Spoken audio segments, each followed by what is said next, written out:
Today we are continuing to unpack the alleged conspiracy of former workers and women against James Watt and Brewdog, and of course the obligatory housekeeping. All parties have been contacted for right of reply and we've been ignored or treated with contempt. So let's get into it. We last left you pondering Emili's sentiments about the conspiracy and ultimately what speaks to the possibility that the workplace allegations, the movement that was happening by and large, not just in the UK but in craft beer globally, that was all a part of said conspiracy against James Watt and Brewdog. Let's jump back into that interview. And one floating allegation that has gone around specifically against former workers is that there were former workers, a former worker, who attempted to blackmail James. Were you ever told about this? Yes, he did tell me. I'm not sure exactly when, but the impression that I get is that it was relatively early on. Mm-hmm. He told me that one of his employees that were involved in these allegations against him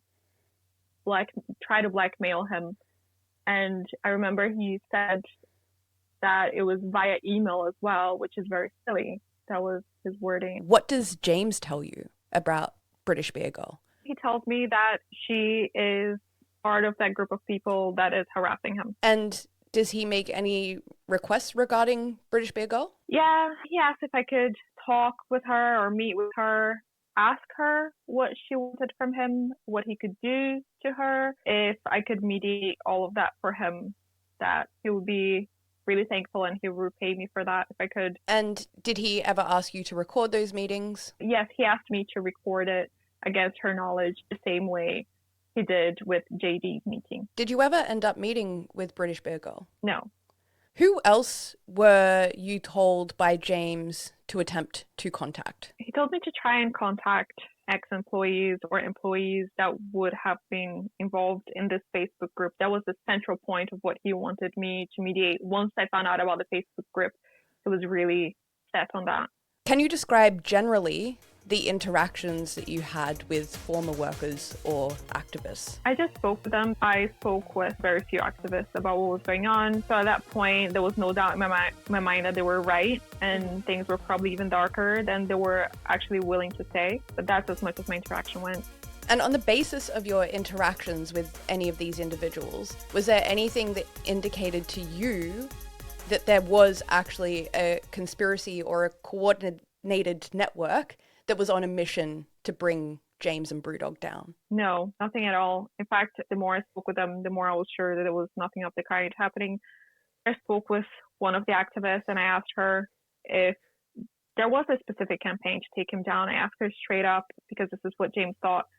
She said, nope, this is fully organic. I remember thinking, that sounds about right to me. The impression I had toward the end was that he somehow managed to go on doing something totally insane and unhinged and dark shit, all while publicly boasting what a beam of light he was and his company was. Obviously, that wasn't sustainable. It wasn't bearable. People had to speak up at some point. It was doomed to happen if you think about it. And I think every time I've told him that there was no criminal conspiracy, I think he grew angrier and angrier.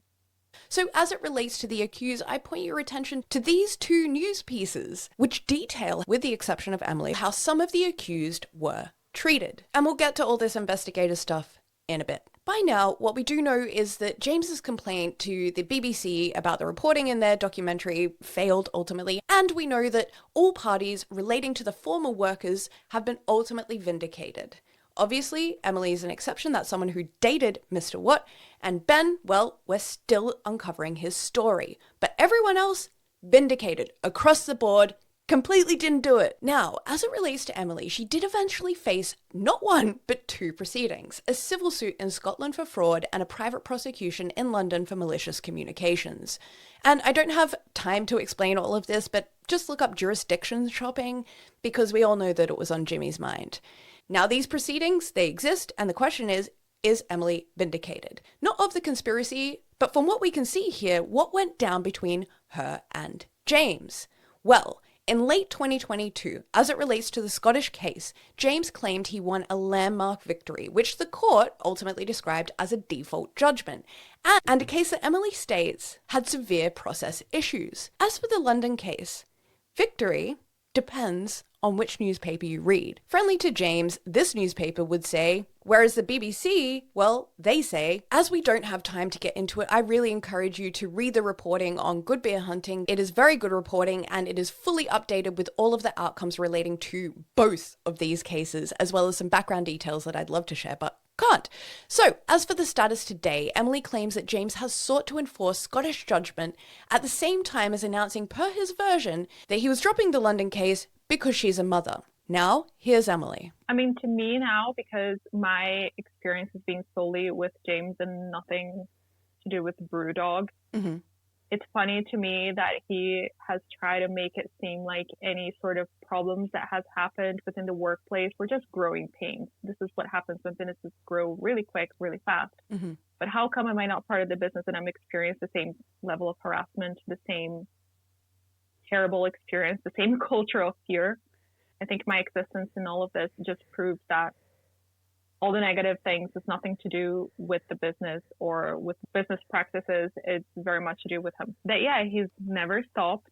That it's crazy how he can go online and say things that are completely baseless. And in the background, this is all happening. He's running his mouth every now and then. And I'm being quiet about this because I don't want to jeopardize any investigation. And that just puts me in such a difficult spot where people are left to make assumptions and the only voice that they're hearing is his.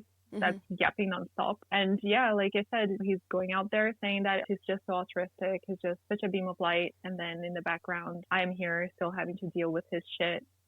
3 years on? Emili also informed us in 2023 via right of reply that James had accused, Rob, the Punks with Purpose member, of being behind the conspiracy at one point. And at another time, he had claimed to Emili that an employee had tried to blackmail him. We have verified that those suggestions were made. So it was rather weird to look back on 2022 when Josh Glancy of the Sunday Times directly asked Punks with Purpose if Ben Duckworth, who was alleged to be a founder, a member, or something to do with Punks with Purpose, but ultimately was not, unequivocally was not, if Ben wanted to respond to the evidence from a source that suggested that he had attempted to blackmail James Watt and or Brewdog, as we understand it. So it gets even weirder when a different journalist from the Sunday Times, George Arbuthnot, contacts Ben on Twitter and says this. Before we get into the hack further, we need to hear how Ben became a target of Brewdog, and more importantly, why. And we'll be answering those questions in the very next installment of Supercooked Corporate Conspiracy